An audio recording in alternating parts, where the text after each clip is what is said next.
آئے ہائے، کس نے کام کروایا ہماری بچی سے؟ اس کی مامی فوراً سے اٹھتے اس کے ہاتھ چومنے لگی۔ اس کے دل کو سکون ملا، کوئی تو تھا جو اس سے پیار کرتا تھا۔ اتنے نازک ہاتھ ہیں ہماری بچی کے، اللہ ان سے پوچھے جو ہماری بچی سے کام کروائیں۔ وہ نم نظریں انہیں دکھاتی ان کے گلے لگ گئی، جسے تھپکتے وہ چپ کروا رہی تھی۔ شبر چوہتری نے مشکل سے اپنے تاثرات سخت کیے۔ ان کی پوتی بہت ڈرامہ باز تھی۔ کچھ کام نہیں کیا اس نے بھابھی، صرف ٹرے اٹھا کر چند ایک مہمان کو چائے سرو کی ہے، اتنے میں ہی اس کی جان جا رہی ہے۔ اس نے شکایتی نظروں سے اپنی مامی کو دیکھا۔ بلقیس، کچھ تو شرم کرو، بچی کے ہاتھ دیکھو کیسے سرخ ہوئے پڑے ہیں، اتنی بھاری ٹرے ہوتی ہے، اٹھائی جاتی ہے بچی سے؟ وہ ہلکی سی ٹرے کو بھاری بنا رہی تھی۔ شبر اب چپ کڑے تھے، ان کے حصے کا کام اب فضا کی مامی کر رہی تھی۔ فضا، مجھے ایک گلاس پانی لا دو پلیز۔ طلال کی آواز سنتے اس نے سر اٹھایا۔ وہ فوراً سے جانے لگی تھی، جب اپنی مامی کے ہاتھ پکڑنے پر رک گئی۔ اے، کیا تمہارے گھر میں ملازموں کی کمی ہے جو پھول سی بچی کو پانی لانے کا کہہ رہے ہو؟ فضا نے اب انہیں غصے سے دیکھا۔ وہ اس کے بھائی کو کیسی باتیں سنا سکتی تھی؟ مامی، آپ جتنا مرضی پیار جتا لیں، فضا کی شادی آپ کے بیٹے سے نہیں ہوگی، اس کے فیصلے میں کرتا ہوں، اور میرے سامنے کسی کا نقلی پیار نہیں چلتا۔ شبر چوہدری نے پوتے کو گھورا۔ مامی اپنا سا منہ لے کر رہ گئی، وہیں اس کی ماں بھی اسے گھور رہی تھی۔ فضا، پانی کے ساتھ کھانا بھی، مجھے سخت بھوک لگی ہے۔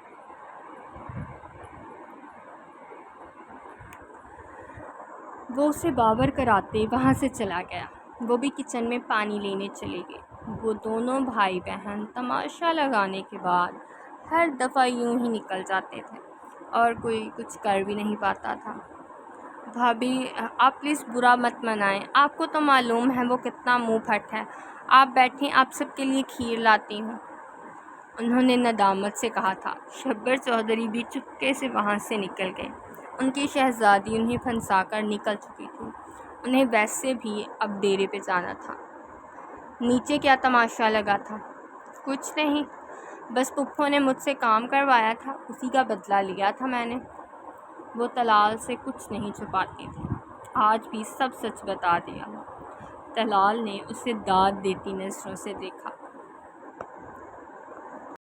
بھائی، اپنی بیوی کو ان سے بچا کر رکھنا، تم ان کی داماد نہیں بنے، اس بات کا بہت دکھ ہے انہیں۔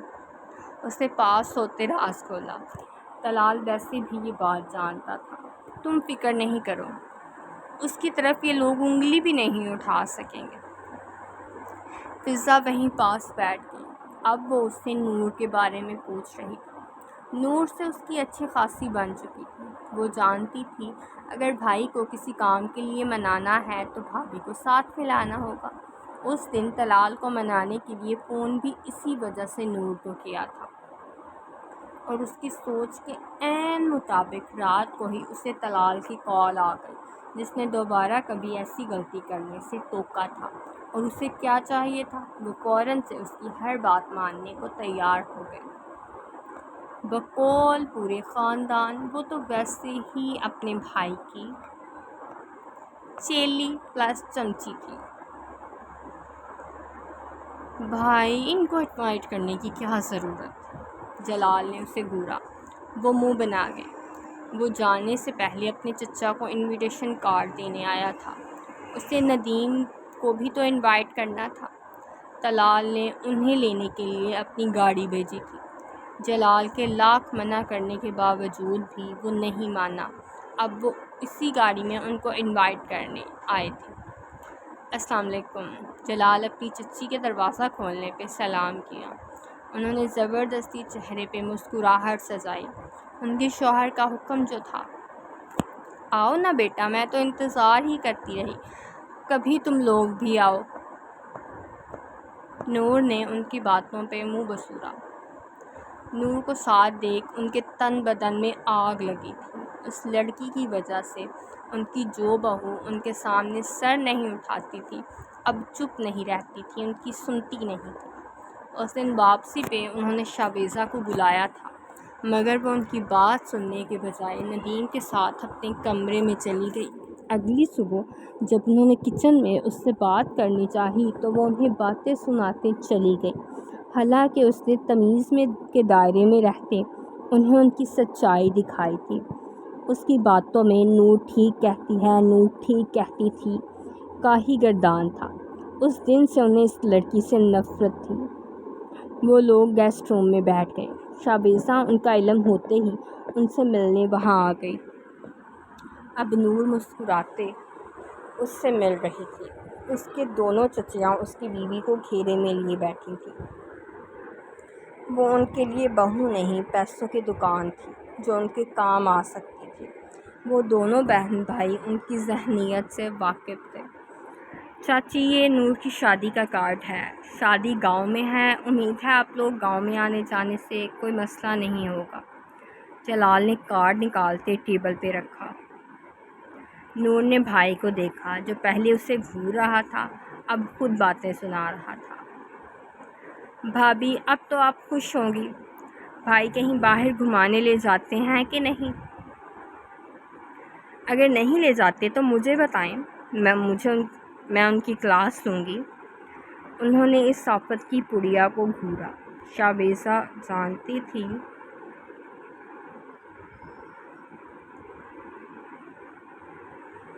یہ سب اس کی ساس کو سنایا جا رہا ہے۔ یہاں تو میری شکایتیں چل رہی ہیں۔ ندیم ابھی آیا تھا، سیدھا وہیں آ گیا۔ نور نے شاویزہ کو دیکھا جو سکون سے بیٹھی تھی۔ بیٹھی کیوں ہو؟ اٹھو، میرے بھائی کو پانی لا کر دو۔ ندیم مسکرایا۔ وہ جانتا تھا وہ پل میں رشتہ بدل لیتی ہے، ایک پل میں اس کی اور دوسرے پل میں کسی اور کی، اور یہاں زیادہ حق تو وہ اپنی چچی کی وجہ سے جتا رہی تھی جنہیں وہ زہر لگ رہی تھی، مگر وہ کر کچھ نہیں سکتے تھے۔ جا رہی ہوں، شاویزہ جلدی سے کہتے کچن سے پانی لے آئی۔ نور نے ندیم کو جتاتی نظروں سے دیکھا۔ دیکھ لو، تم سے زیادہ تمہاری بیوی میری سنتی ہے۔ ندیم مسکراتے اسے پیار کیا۔ جلال مسکراتے یہ سب دیکھ رہا تھا۔ یہ تمہارا دعوت نامہ ہے، آنا ضرور۔ گاؤں میں شادی ہے، بھابھی بھی انجوائے کرے گی۔ پرسوں مہندی ہے، تم پرسوں وہاں ہو، ورنہ بتا دو، ہم بھابھی کو ساتھ لے جاتے ہیں۔ اس کی دونوں چچیوں نے منہ بنایا۔ وہ انہیں دیکھ بھی نہیں رہے تھے، جیسے وہ یہاں موجود ہی نہ ہوں۔ جی کیوں نہیں، آخر کو میری بہن کی شادی ہے، میں ضرور آؤں گا۔ ندیم نے مسکراتے کارڈ تھاما۔ وہاں لکھا دختر اقبال مرزا، برث طلال چوہدری لکھا دیکھ مسکرایا۔ اسے اپنی تایا یاد آئے۔ وہ ان کا ذکر کرتے انہیں افسردہ نہیں کرنا چاہتا تھا، اسی لیے مسکراتے اسے خوش رہنے کی دعا دی۔ شاویزہ کے پانی لانے پہ اس نے گلاس تھاما، جو اسے دیکھ کر منہ بسوڑتے نورے کے ساتھ بیٹھی۔ ہاں تو ندیم صاحب، آپ ہماری بھابھی کو کہیں گھمانے کیوں نہیں لے کر جاتے؟ وجہ بیان کی جائے۔ وہ خالص بادشاہی انداز میں بولی۔ نورے اپنی نند کی اداکاری پہ مسکرائی۔ وہیں جلال نے بہن کی خوشی کی دعا کی۔ حضور اعلیٰ، ہمیں ایک دفعہ معاف کیا جائے، آئندہ آپ کو ایسی شکایت نہیں ملے گی۔ ندیم سر جھکائے بولا۔ شاویزہ شوہر کی اداکاری پہ کھل کے مسکراتے اس کے کندھے پہ ہاتھ مارا، جو مسکراتے اب اسے ہی دیکھ رہا تھا۔ وہ لوگ جہاں بھی ہوتے مسکراہٹ بکھیر دیتے، جیسے ابھی ان کے پاس تھے تو انہیں ہنسنے مسکرانے کی وجہ دے رہے تھے۔ تنزیلہ نے بہو کو گھورا، جو ان کی موجودگی کی وجہ سے کچھ زیادہ ہی فری ہو رہی تھی۔ اچھا، اب ہم نکلتے ہیں، ہمیں آج گاؤں جانا ہے۔ جلال اٹھتے ان سے الوداع لیا۔ ندیم انہیں باہر تک چھوڑنے آیا تھا۔ شبانہ نے شوہر اور دیور کو کال ملائی تھی، جو ان کے پہنچنے سے پہلے ہی چلے گئے۔ ندیم اپنے کمرے میں چلا گیا۔ شاویزہ کچن میں اس کے لیے کھانا بنا رہی تھی جب تنزیلہ نے اسے بازو سے پکڑتے سامنے کیا۔ تمہارے زیادہ پر نہیں نکل آئے؟ میں چاہوں تو تمہیں منٹوں میں گھر سے نکال سکتی ہوں۔ آپ کبھی نہیں چاہیں گی آپ کا بیٹا آپ کو چھوڑ کر جائے، اسی لیے ایسی دھمکیاں لگانا چھوڑ دیں۔ شاویزہ ان سے اپنا بازو چھڑاتے کھانا لے کر اوپر چلی گئی۔ پیچھے وہ اپنا سا منہ لے کر رہ گئی تھی۔ ان کی بولنے والی طوطی اب اپنے الفاظ سیکھ گئی تھی اور ان کے الفاظ اب ادا نہیں کرتی تھی۔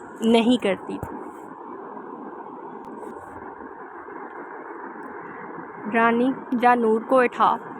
یہ لڑکی اٹھی کیوں نہیں اب تک؟ اس کی مہندی ہے اور آج اور اسے کوئی ہوش ہی نہیں۔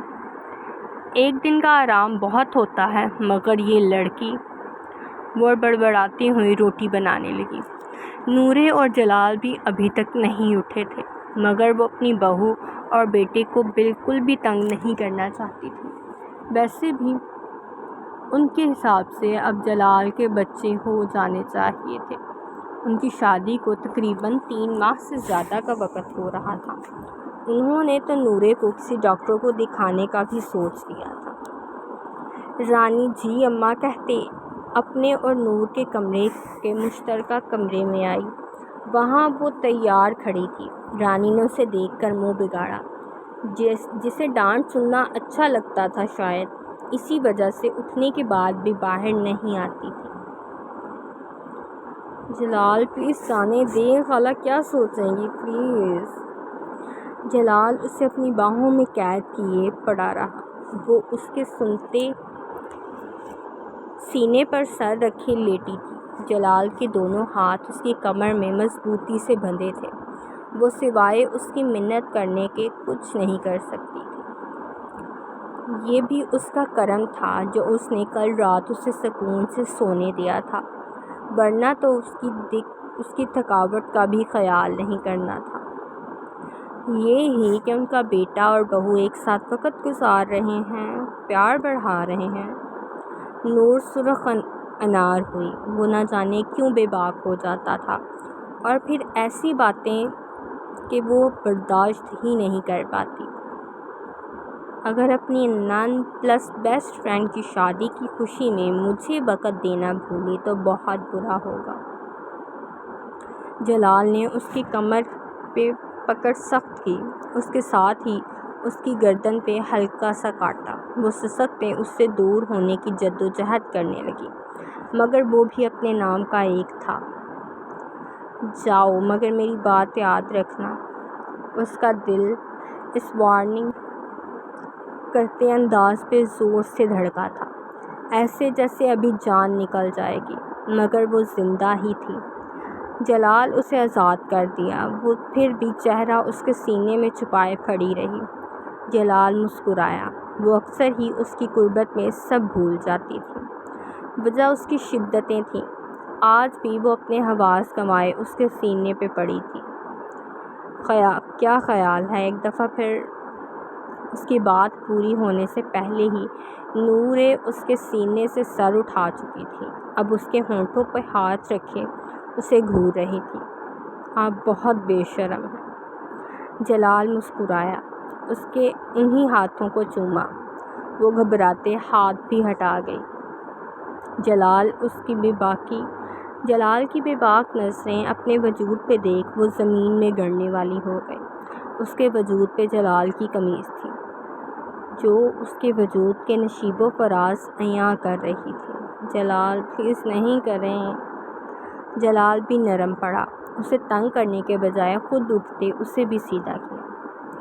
اچھا جاؤ فریش ہو لو، پھر باہر چلتے ہیں۔ وہ جلال کی بات پہ فوراً اٹھی تھی۔ اس شخص کا کوئی بھروسہ نہیں تھا کب مکر جائے۔ اس گھر میں صرف ایک کمرے کے ساتھ اٹیچ واش روم تھا، وہ بھی خالہ نذیرہ کے شوہر نے ان کی فرمائش پہ بنوایا تھا۔ یہ کمرہ بھی ان کے زیر استعمال رہتا تھا۔ اب انہوں نے یہ کمرہ جلال اور نورے کو دے دیا۔ جلال مسکراتے سلام کرتے ان سب کے ساتھ بیٹھا۔ نورے خالہ کے پاس چلی گئی ان کی مدد کرنے کے لیے۔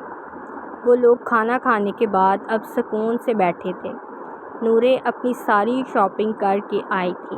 نور کی ساری چیزیں حویلی والے لے کر آتے۔ کہیں فضا رشید کے ساتھ اپنا سارا سامان لے آئی تھی۔ مہندی کا فنکشن حویلی میں ایک ساتھ ہی تھا، اسی لیے وہ سب یہاں سکون میں تھے۔ یہ فرمائش بلقیس کی تھی۔ وہ چاہتی تھیں وہ اپنی بہو کو بیٹی کی طرح لائیں۔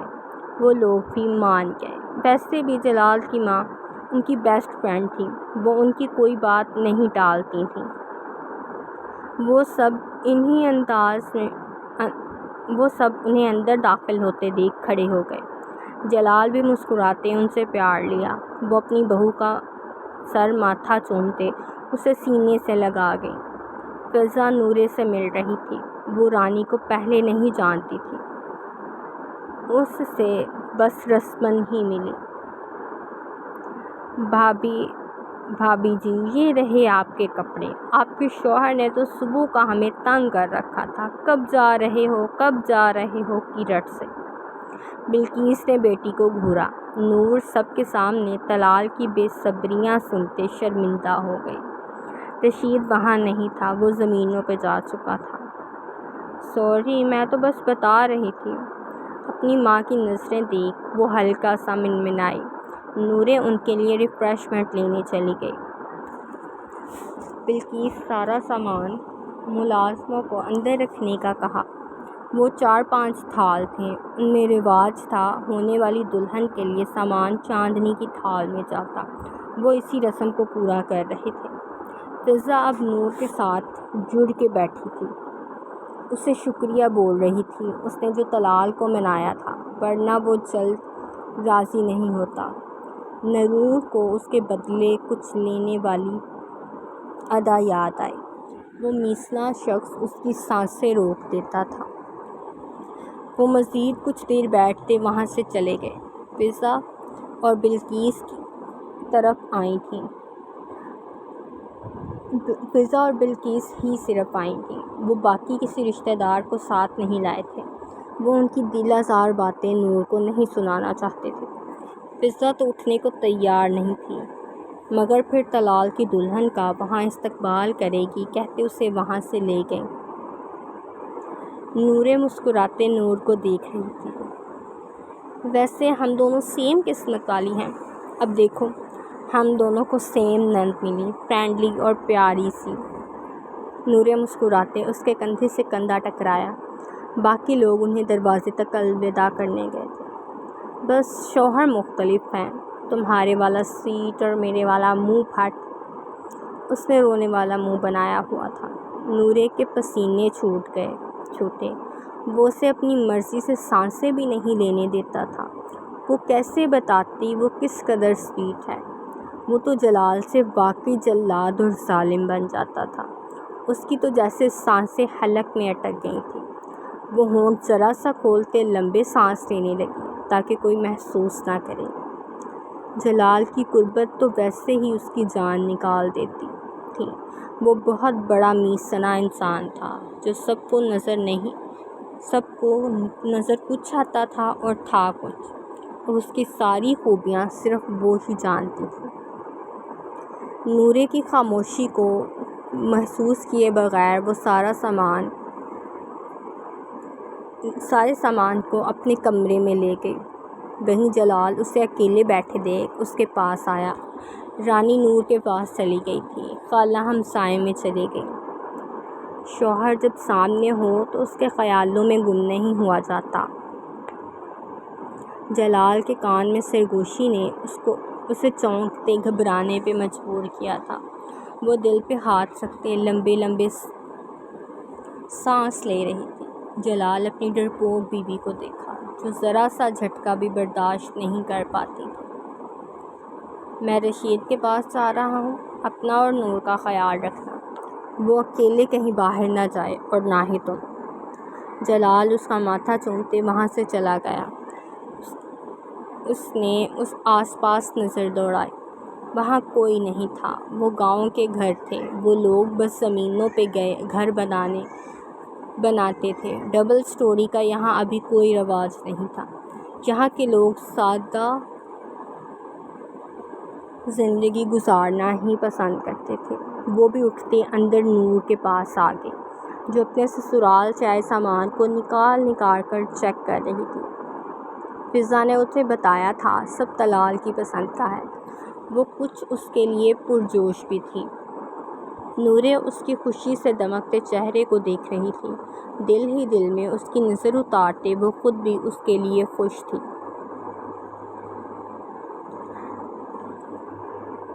نہیں، ایسا نہیں ہو سکتا، وہ تو مجھے پسند کرتی ہے، میں نے دیکھا ہے اس کی آنکھوں میں۔ ابو بکر کو کسی پل سکون نہیں تھا۔ وہ ابھی فضا کے گھر کے باہر سے آیا تھا۔ وہاں گاڑی میں جاتی اس عورت کو مسکراتے فضا کو پیار دینا اور اس کا گال چھونا، وہ سب اسے ڈرا رہا تھا۔ اس نے بچوں سے بھی پوچھا تھا، انہوں نے بتایا آپی کی مہندی ہے۔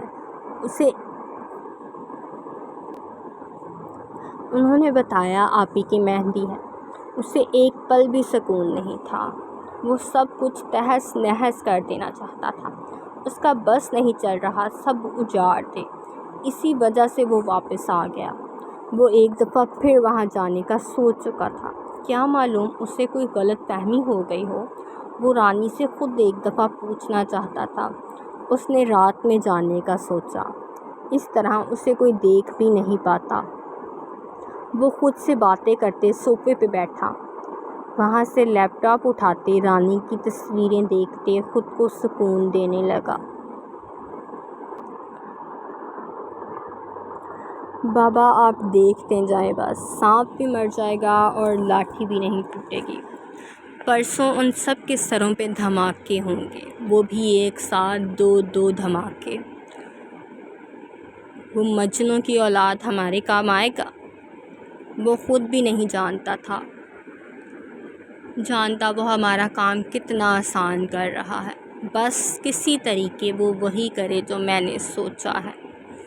اگر اس نے ہمارے پلان کے مطابق عمل نہیں کیا تو؟ انہوں نے کسی خدشے کے تحت پوچھ لیا۔ طلحت دل کھول کے مسکرایا۔ بابا وہ پاگل لڑکا ہے، دماغ کا زیادہ استعمال نہیں کرتا، غصے میں تو ویسے ہی وہ سوچ کر کوئی کام نہیں کرتا۔ میں اسے بہت اچھے سے جانتا ہوں، اپنی انہی حرکتوں سے تو وہ بدنام تھا۔ طلحت چلتے کھڑکی تک آیا، جہاں سے باہر نظر آتی زمینیں ان کی تھیں، مگر وہ چاہتا تھا یہاں جہاں تک نظر جائے ساری زمین اس کی ہو۔ وہ ان گاؤں پر حکومت کرنا چاہتا تھا، وہ یہاں کا بادشاہ بننا چاہتا تھا، بغیر تاج کا بادشاہ جو ہر شخص پر حکومت کرے۔ پھر بھی تم نے کیا کوئی دوسرا پلان نہیں بنایا؟ انہیں اپنے بیٹے سے دوسرے پلان کی توقع تھی۔ وہ مسکراتے ان کی طرف پلٹا۔ بابا دوسرا پلان بھی تیار ہے، اگر وہ ہمارے کام نہیں کرے گا تو ہم خود کریں گے۔ بس آپ دیکھتے جائیں کیسے ان لوگوں پر آسمان ٹوٹ کر گرتا ہے۔ اس نے مسکراتے وہ حرام مشروب حلق میں انڈیلنا شروع کر دیا۔ اسے طلال سے بدلہ لینا تھا، وہ اپنا نام بھی نہیں آنے دینا چاہتا تھا۔ اس پر کیس کسی کام کا نہیں تھا، اس کے ساتھ موجود دوسرے لوگ کبھی گواہی نہیں دیتے۔ گھر میں کیمراز اس نے لگوائے تھے، مگر ان سب کی گواہی کے بغیر وہ ویڈیو فضول تھی۔ وہ خود کچھ کرنے کے بجائے ابو بکر کے ذریعے بدلہ لینے کا سوچ رہا تھا۔ ویسے بھی اس روز اس نے ابو بکر کی آنکھوں میں اس لڑکی کے لیے پاگل پن دیکھا تھا۔ وہ اس پاگل پن کا استعمال اپنے کام کے لیے کرنا چاہتا تھا۔ ویسے بھی اسے ابو بکر سے بھی تو اپنا حساب کتاب پورا کرنا تھا، اس لیے اس نے طلال کی شادی کا جانتے اس سے رانی کی شادی کا جھوٹ بولا۔ وہ جانتا تھا طلال سے شادی کسی اور لڑکی کی ہے، لڑکی اس نے نہیں دیکھی تھی، مگر وہ اتنا جانتا تھا وہ رانی کی کزن ہے۔ اسے امید تھی وہ رانی کی شادی کا سننے کے بعد ہر منظر کو اسی مطابق دیکھے گا۔ ویسے بھی وہ کہاں جانتا تھا گاؤں کی شادی میں عورتوں کی تیاریاں۔ وہ جب رانی کو جی بھر کے تیار دیکھتا تو یہی سوچتا اس کی شادی ہے، پھر وہ ضرور کوئی الٹا قدم اٹھاتا۔ اسے اپنے پلان پر اندھا یقین تھا، نہ جانے اب اس کا یہ پلان کامیاب ہوتا کہ نہیں۔ جی تو یہ تھا ایپیسوڈ نمبر 50 امید ہے آپ کو یہ بھی اچھا لگے گا. And enjoy the episode. Please take care of yourself and also subscribe and share my YouTube channel and wait for the Mehndi of Talal Choudhury. So until the next episode, Allah Hafiz.